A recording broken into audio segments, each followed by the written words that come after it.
সুদেবের চালাকি ধরে ফেলল লাজু। সম্পূর্ণ জানতে ভিডিওটিতে একটি লাইক করে দেখতে থাকো।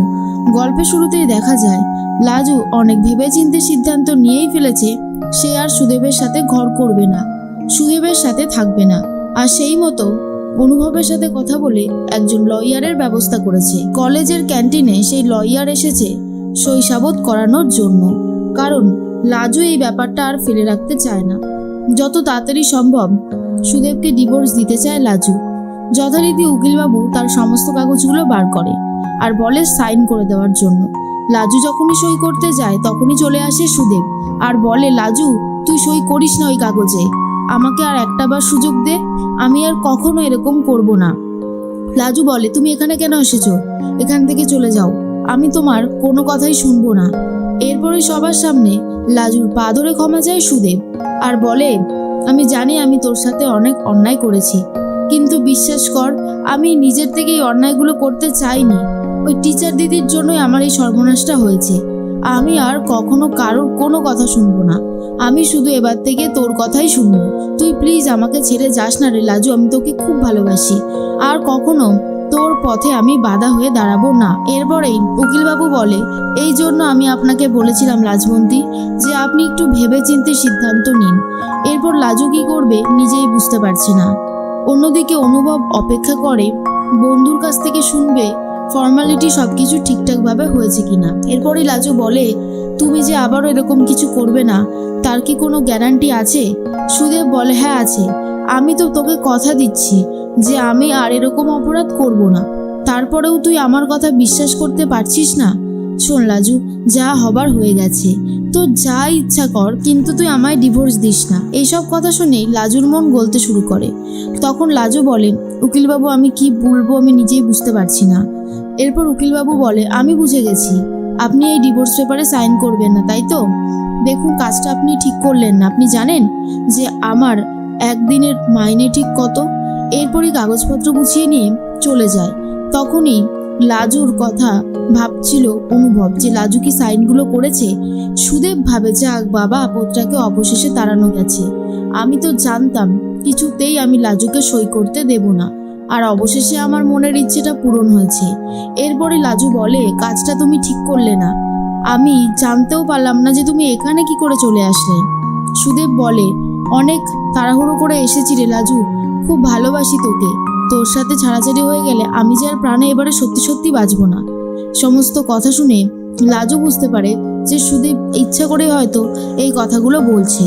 অন্যদিকে অনুভব গাড়ির মধ্যে বসেই ফোন করে উকিলকে আর বলে, কিরে সমস্ত ফর্মালিটি হয়েছে তো?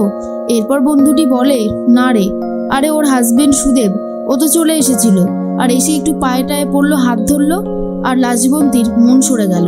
বলল আরেকবার সুযোগ দেবে, এখনই ডিভোর্স পেপারে সাইন করবে না। শোনার পর যথারীতি অনুভব খুবই রেগে যায় আর বলে, থাকো তুমি তোমার সুদেবকে নিয়ে, বারবার যখন বিপদে পড়বে তখন বুঝবে যে সুদেব পুরোপুরি এটা একটা চালাকি করলো, আর আমি সেটা আর তোমাকে বোঝাবো না। তোমার সাথে আমি আর কোনো কথাও বলবো না, তোমার যা ইচ্ছা তুমি করতে পারো, তাতে আমার কিছু যায় আসে না। এরপরেই লাজুর বন্ধুরা সুদেবকে বলে, দাদা আপনি কাজটা ঠিক করলেন না, আপনি তো আবারও লাজবন্তীকে ভুল বুঝবেন। সুদেব বলে, না গো ভাই, আসলে স্বামী স্ত্রীর মধ্যে এরকম সম্পর্কর মধ্যে ভুল বোঝাবুঝি হতেই পারে, তাই বলি কি কেউ কাউকে ছেড়ে চলে যাবে বলো তো? এটা কি হয়? লাজু আমি সত্যি বলছি, আমি আর কখনো অন্যায় করব না। এই বলে লাজুর কাছ থেকে বিদায় নেয় সুদেব। তারপরেই বনলতার সাথে ফোনে কথা বলতে থাকে। বনলতা বলে, কি খবর ওদিকে হলো? আমাকে তো কিছুই বলছো না।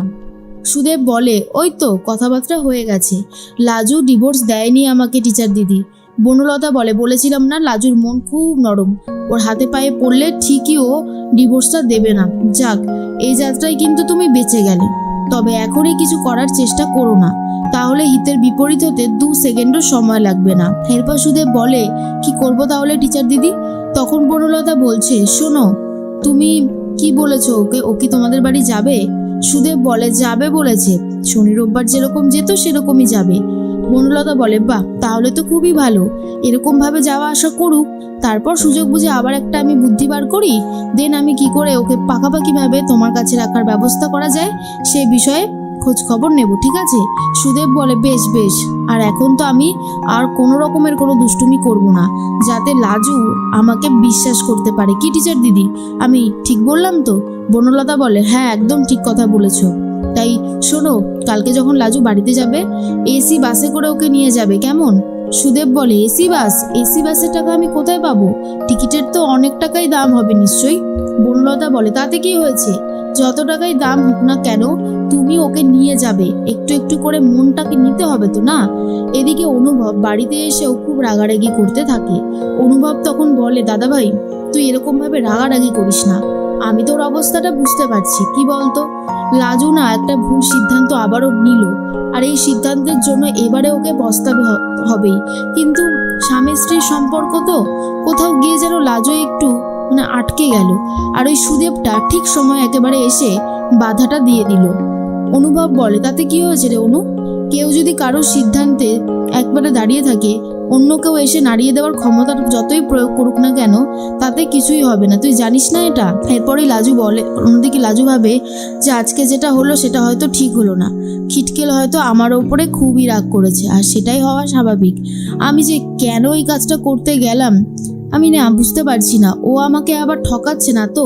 আবার চালাকি করে হয়তো আমাকে ঠকাবে, কিন্তু আমি ডিভোর্স না দিয়ে হয়তো ভুলই করলাম। এরপরেই অনুভবকে ফোন করবে বলে ঠিক করেছে লাজু। লাজুর কথা ভাবলেই প্রচন্ড রেগে জ্বলতে থাকে অনুভব, আর ভাবে আমি আর কোনোভাবেই লাজুর সাথে কথা বলবো না, কারণ লাজু যেই কাজটা করলো সেটা ঠিক নয়। এর মধ্যে অনু বনলতার সাথে কথা বলবে বলে ঠিক করে।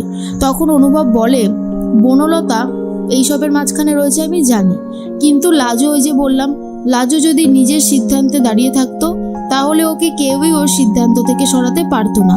তবে লাজু ওর সিদ্ধান্ত থেকে সরে গেছে বলেই আজকে এই জিনিসটা হয়েছে। লাজুর প্রতি খুবই ক্ষেপে উঠেছে অনুভব, কোনোভাবেই আর ক্ষমা করতে চাই না।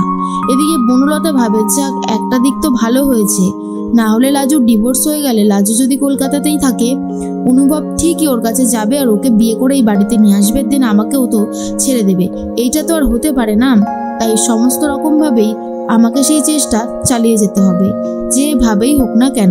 এর মাঝখানেই একটা কথাই অনুভব ভাবে, লাজু যদি ফোন করে আর কথা বলবে না। যথারীতি লাজু ফোন করেছে অনুভবকে, কিন্তু সেই ফোন আর রিসিভ করে না অনুভব। ভাবে লাজুর প্রতি তার আর কোনো দায়বদ্ধতা নেই, লাজুর সাথে কোনো সম্পর্ক রাখা চলবে না। এরপরেই লাজু ভাবে জানতাম ফোনটা ধরবে না, কাজটা আমি ঠিক করলাম না, আমার প্রতি খুব রেগে গেছে খিটকেল, আসলে রাগার মতোই তো কাজটা করেছি। কেন যে আমি ডিভোর্সটা না দিলাম এখন বুঝতে পারছি, সুদেবটা চালাকি করেই এই কাজটা করেছে।